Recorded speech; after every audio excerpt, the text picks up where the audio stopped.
Hey everyone, welcome back to my channel. If you're new here, my name is Sarah. Thank you so much for checking out my channel. Go ahead and subscribe so you'll never miss a video. I put them out every week. And as you can see, I'm so excited. This is my first mukbang and we're having Chinese food today and a bit of story time. I'm going to talk about my time growing up in Jamaica, so stay tuned for that.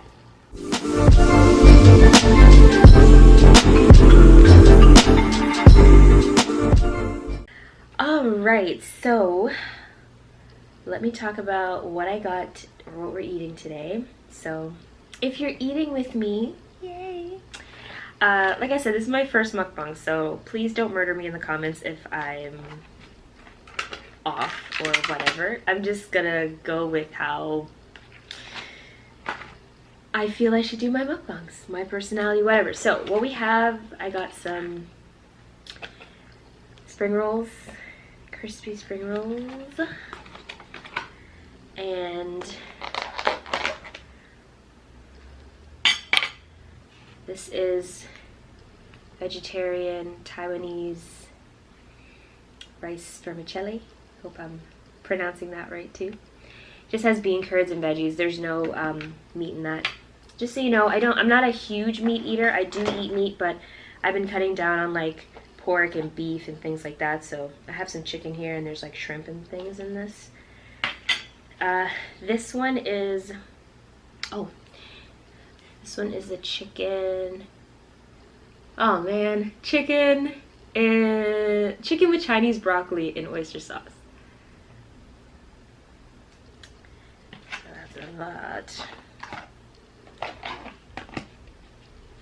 And then we got, whew, spicy, some Szechuan shrimp.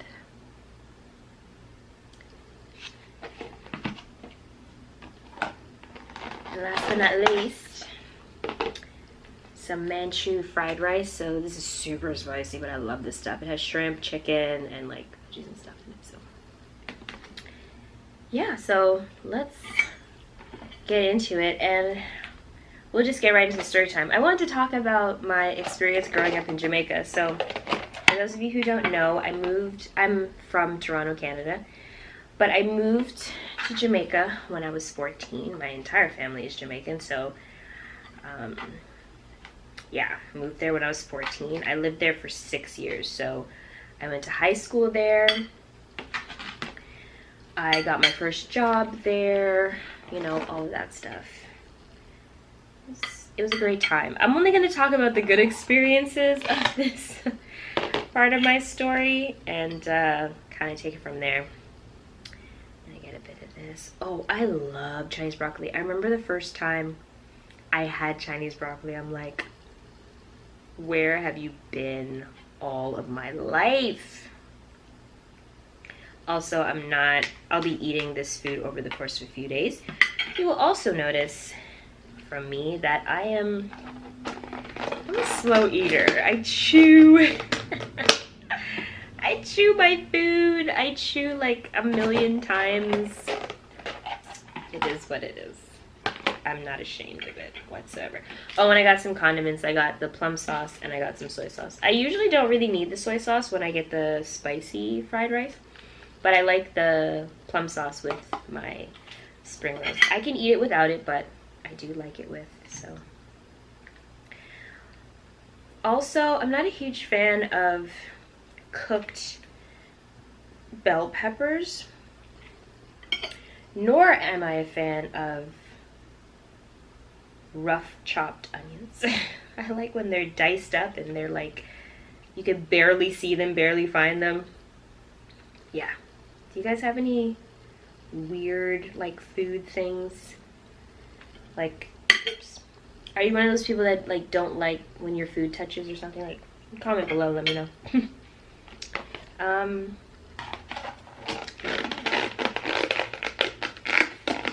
If I need more of this, I'll just grab it, but I'm just gonna put that away for now. And then the vermicelli. I remember the first time, so I've ordered from, oh, it's hot. I've ordered from this Chinese food restaurant before. It took me a while to find one that I liked, and they're consistent. Like, their food tastes the same every time, and there's a few items on the menu that I tried that I wasn't, you know, 100% fond of, but for the most part, the stuff that I get, I always really, really like. So, yeah.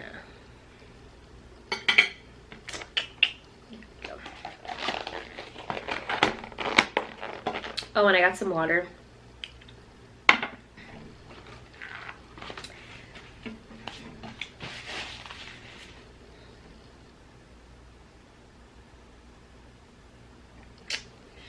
Alright, let's dig into it. I'm really hungry.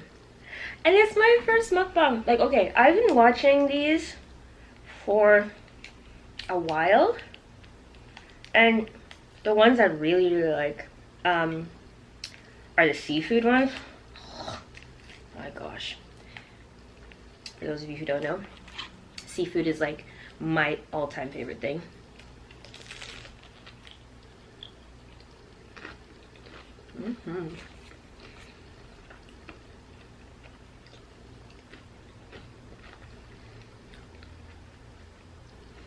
Love seafood. So I was watching all these seafood mukbangs. Oh my goodness. If you guys like really love watching mukbangs, you know, don't watch them when you're hungry. No ma'am, don't do it. Don't do that to yourself. I remember the first time I watched one, I was like, oh, this is interesting. And she had all this seafood out. I was like, oh my god, that looks so good. It was like the middle of the night. I ended up ordering food or something because I was like, I got so hungry. But yeah. And I always said one day that I would do one of my own. So, I love to eat. I love to talk. And I've been on YouTube for a little bit now, so I'm more comfortable in front of the camera. This doesn't feel weird anymore. Are any of you like new YouTubers, smaller YouTubers that have been doing this for a little bit, but remember like when you did your first video, how weird it felt? I guess if you're a larger YouTuber too watching this, like you probably remember like that first video was just weird. Like, who am I talking to? Yeah, so back to my Jamaica story. Moved there when I was 14, started high school, worked my first job. I was 19. I lived in the country, so I lived in St. Elizabeth and a place called Silo. Moved to Montego Bay when I was 19, started working at Breeze's Montego Bay. It's great. I feel like growing up in a foreign country, even if you've been to the country before or whatever, it's very different because like the lifestyle that I had when I was living in Canada, very different from the lifestyle that I had when I was in Jamaica. Because you gotta remember, you're taking a city girl. Like, I was born downtown Toronto. My mom had an apartment down here for a while before she bought her house in Brampton. It was like downtown girl, love the city. So when we moved, I'd been to Silo a few times before because we visit every summer and stuff, but it was very different going from the city to the country, aka bush. Very different. The beautiful thing though was that I already had friends. I had people there that I knew. Because again, like I said, we used to go every summer to visit. And also, my entire family is Jamaican. Like, I was the first one born here in Canada. And so everyone younger than me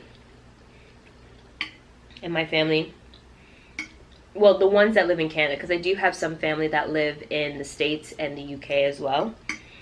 But the ones that live here, if they're younger than me, they were born here. Everyone older than me was born in Jamaica. So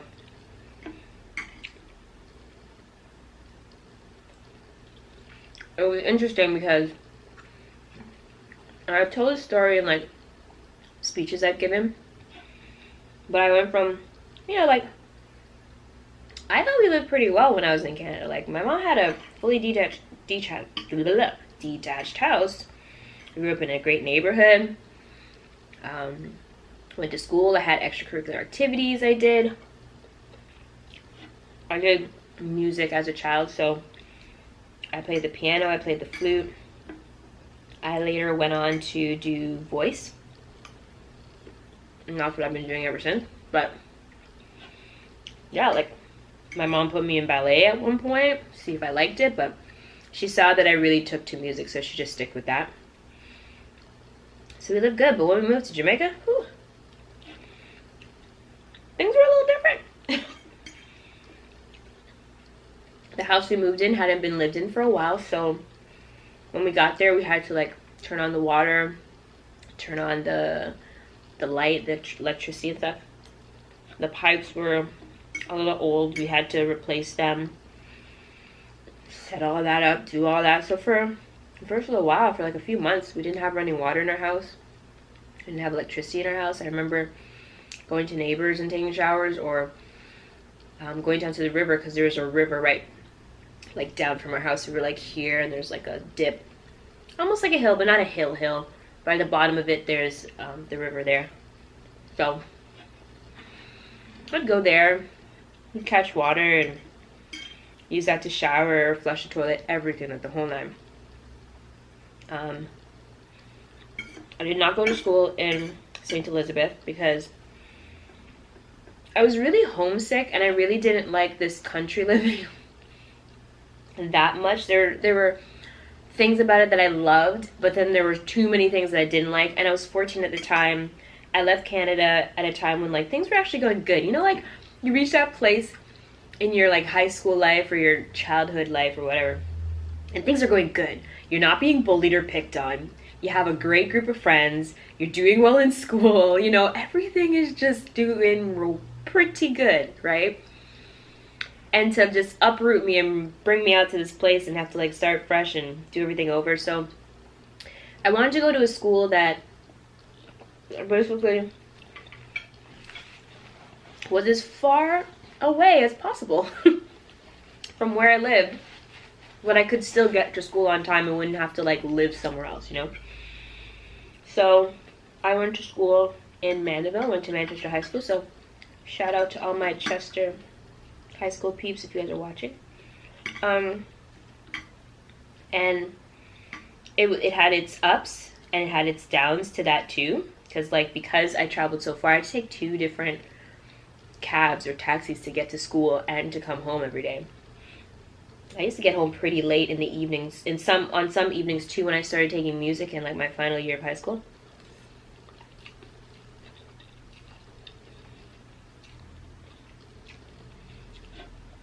So yeah, it had its advantages because I wanted to be far away from the country. Even though Mandeville, like Manchester's still a part of the country to me, but Mandeville is like the heart of it, you know? It's like, it's the closest I can get to like a downtown kind of vibe or a city vibe. So yeah, I went to Manchester. One of the downs was, at the time, I was more of a tomboy kind of thing. I wasn't really too fond of wearing dresses and skirts and things like that, but if you know Jamaica, Caribbean in general, when you go to school, you have to wear a uniform, and girls wear like dresses or skirts or whatever, and guys wear pants and stuff. So pants weren't an option. Even though I went to a Catholic school when I was here in Toronto, we had the option of wearing pants or the skirt, and I kid you not, I wore my skirt once. I hated my legs. They were like skinny chicken legs, and I didn't like them.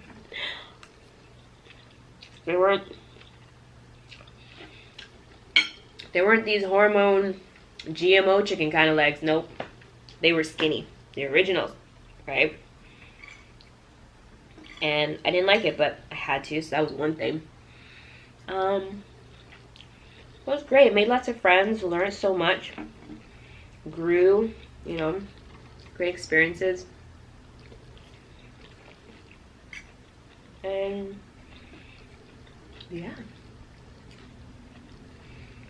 high school was high school. Like, not really much to talk about. I was always the kind of kid that I was never in a hurry to go from like one age to the other. I always just kind of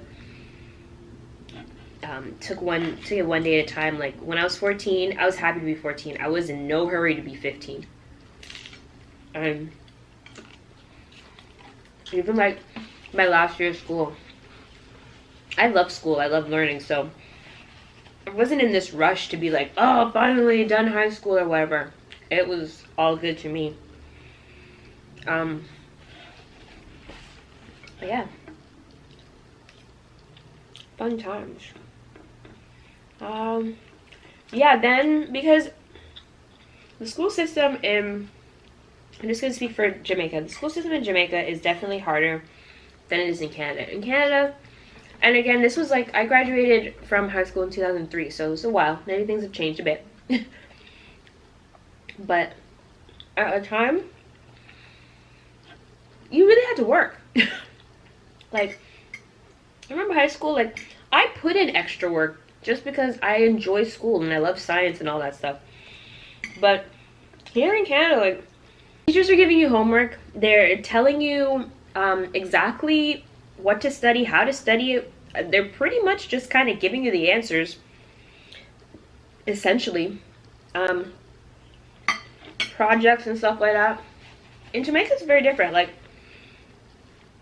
you come to class, you work with the teacher and stuff, and yeah, you have like assignments and things like that, but they give you your books and they tell you when the tests are. But I just remember I didn't have like direction like the way I did in Canada. Not that I needed it, but I remember there's a lot more hand-holding in the school system over here, whereas in Jamaica, it's like, no, like, here's the book, read it.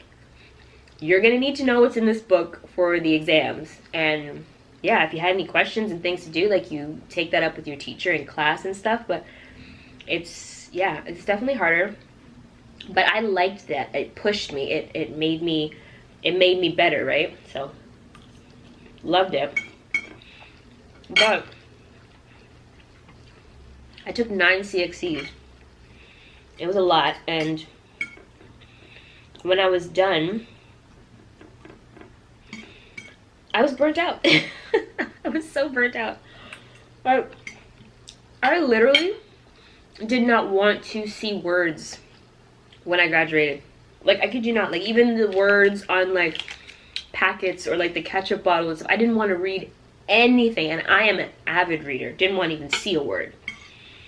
I remember telling my mom, like, I don't really know what I want to do yet, but I know I don't want to jump into school again after the summer. I need some time. And she's like, yeah, no problem.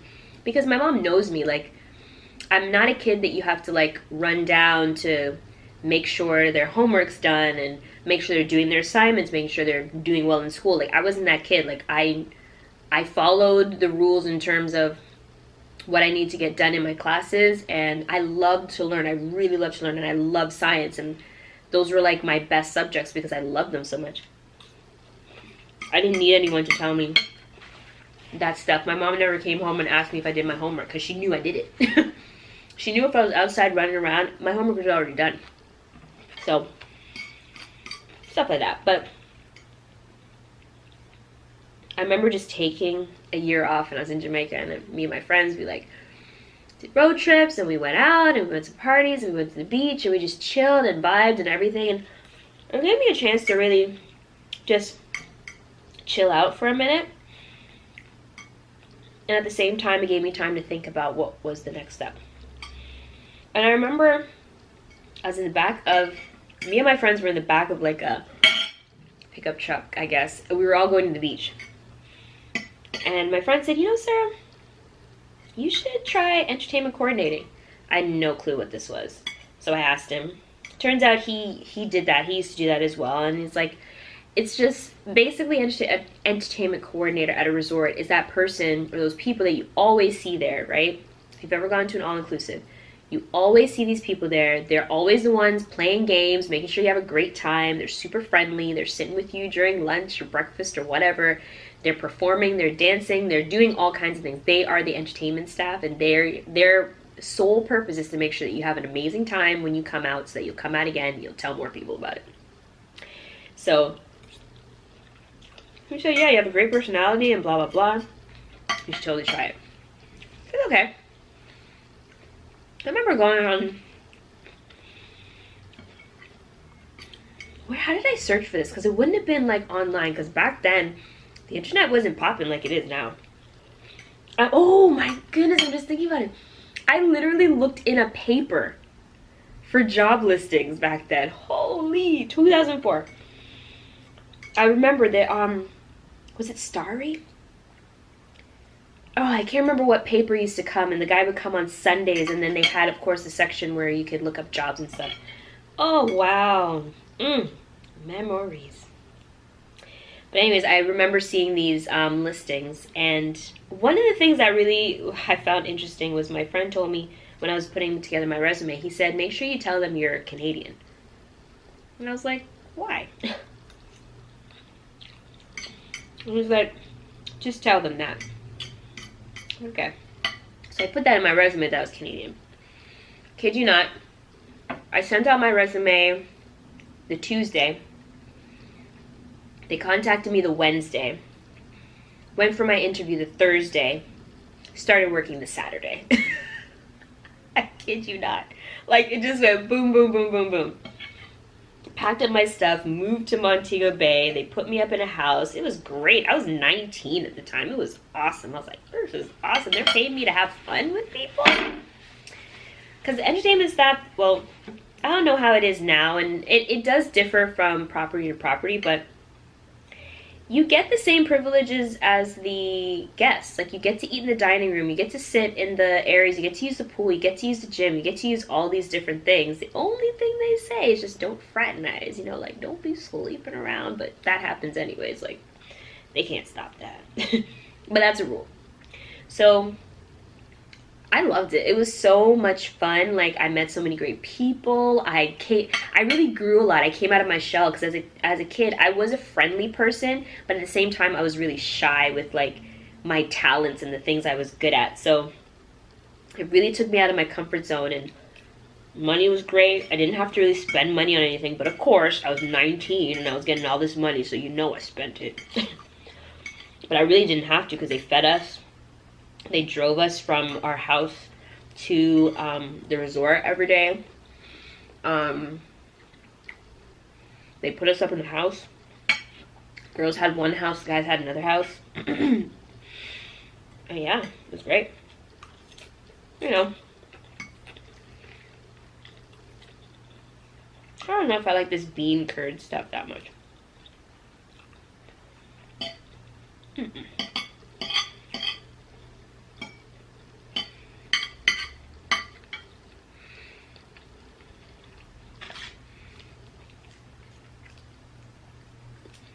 Yeah, so I worked at Breeze's. They gave me a 3-month contract first to start, you know, to see if I'd be a good fit. After the 3 months was up, they gave me a 6-month contract. After the 6-month contract, they were going to give me a 1-year contract. But I decided that I didn't want to keep working there anymore. Main reason, and this is just me in general, if I'm at a place and I'm not growing, I can't stay there. I don't care how good the money is. I don't care how easy the job is, because at this point it was like second nature. It became so easy for me to do this stuff. But it doesn't matter to me. If I'm not growing, if I'm not getting better, something's gotta give. So I remember during the 6-month contract, towards the end, me and some of the other female coordinators, we were trying to like put together new activities and get more of the females emceeing shows and stuff, because at the time it was just the guys that were really emceeing things, and I was like pushing the girls. I'm like, we all have talents, we're all good, we don't have to be like them, you know, let's go out, let's do this, let's figure out some stuff.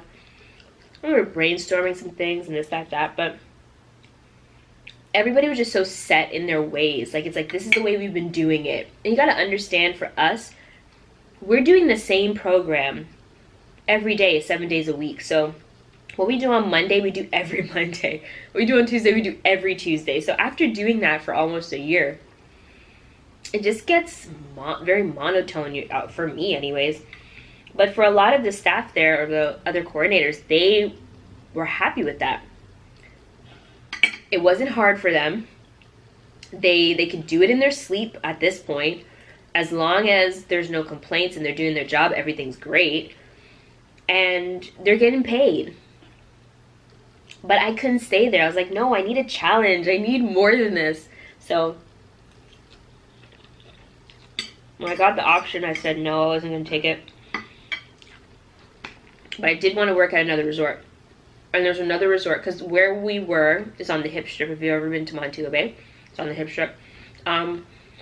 Reasonable Bay is no longer there anymore. I think there's a Sandals there now. I can't remember. But I know the Sandals, I don't believe the Sandals was there before, and now it is. So yeah. Basically, I ended up at Royal Decameron, Montego Bay. Literally just a few doors down. Loved it, because they had an entertainment staff, but then they had a separate like entertainment staff. And it was cool. The treatment wasn't as great. I definitely went backwards. I was making less money. I was doing more work. It was harder work. They demanded more of you. They squeezed all the girls. Like, there had to be, let me see, there was 2 bunk beds. There was like 4 girls in this room, and I kid you not. This room looked like a dorm room. Seriously, it was a dorm room. It had 2 bunk beds and a bathroom for the girls. Imagine 4 girls, 4 grown women sharing one bathroom and all having to get ready together. We lived on the property because it was big enough for us to live there. Breeze's Montego Bay wasn't big enough for us to live on the property. That's why they got us a house. So I was literally going backwards. I was making less money than I was making at Breeze's. I was working harder, more hours, but it was fun, and I liked it because it was challenging me, and I knew it was growing me and making me better as an MC, as a performer, as a creative, all that. And it's so funny because all this stuff comes full circle. Who would have known that, let's see, 12 years later, I'd be speaking, I'd be a creative entrepreneur, I'd have my own business, all these different things. And a lot of those skills that just come naturally to me, I acquired from these jobs that I had when I was in Jamaica. So I worked at the Mobile Bay location for about a month, but they were hiring a lot of people because they needed more entertainment staff at their second location in Runaway Bay, which is like an hour away from Montego Bay. And because none of my family lived in Mobile Bay, I didn't mind being one of the people that got chosen to go there. It's already hard enough doing this kind of job and not seeing your family. So, I'm cool. I'll go. But here's the shitty part. Here's the messed up part. And this is what I don't like. From the moment I saw that, I was like, I gotta like really watch my back here. Because they're not looking out for me at all. So, there was a bunch of us. I can't remember if it was like 7 or 6 of us that came. We went over to the Runaway Bay location with our entertainment manager, under the impression that the night we got there, we were just going to see like how they do their stuff and whatever, probably meet the coordinators, and then we'd all probably have a meeting the next day and like talk about how the things are changing, new things, blah, blah, blah, blah. No, no, no. Little did we know, and little did they know, that the whole entire entertainment coordinator staff at that location, that night was their last night. They were going to be fired. As soon as they were done with the show that night, they were going to be fired. They were going to have to pack up their shit and leave. They didn't tell us. They didn't tell them. Now, I'm telling you right now, if they had told me that's what they were going to do, I'd be like, nope. Mm-mm. You can do whatever you want. But this girl right here ain't gonna be a part of it. Because that was so shady to think that they put in all this time, all this work to get your resort to where it is, where people are comfortable and all that stuff, and you don't even give them like notice that you're gonna fire them. You don't even like tell them anything. You don't like prepare them. These people have families. These people have responsibilities and stuff, and you're just like leaving them high and dry. It's like, oops, okay, we're done with you, bye. So at that point I was already there. We ended up replacing their staff the very next day. We jumped in and we started doing our stuff. But from that very moment I was like, Sarah, start getting your stuff in order. I remember going to the HR and getting like recommendation letters, getting all these things ahead of time, but just acting like, you know, it's whatever, just so that if I wake up one day and they say, okay, we're done with you, then yeah, I was like, no, what a person will do to one, they'll do to everybody. So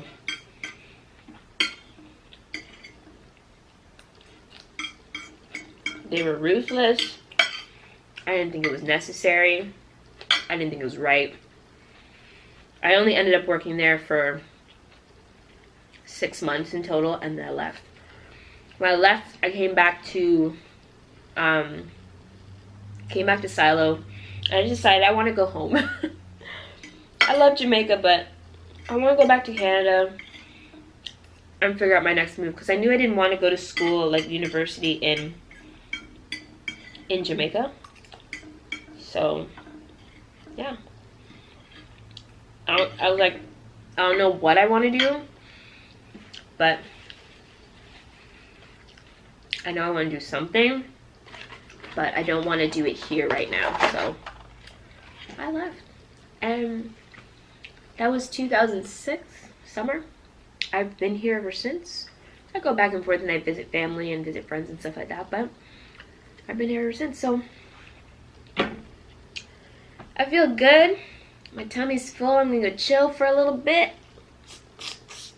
I hope you guys enjoyed this video. Again, it's my first mukbang. I definitely want to do more, so comment below. Tell me if there's anything in particular you'd like to see me eat, or any stories you'd like to hear. I'm down to try to accommodate that as best I can. Thank you so much for coming to my channel. Don't forget to subscribe, like, and comment, and I will see you in next week's video.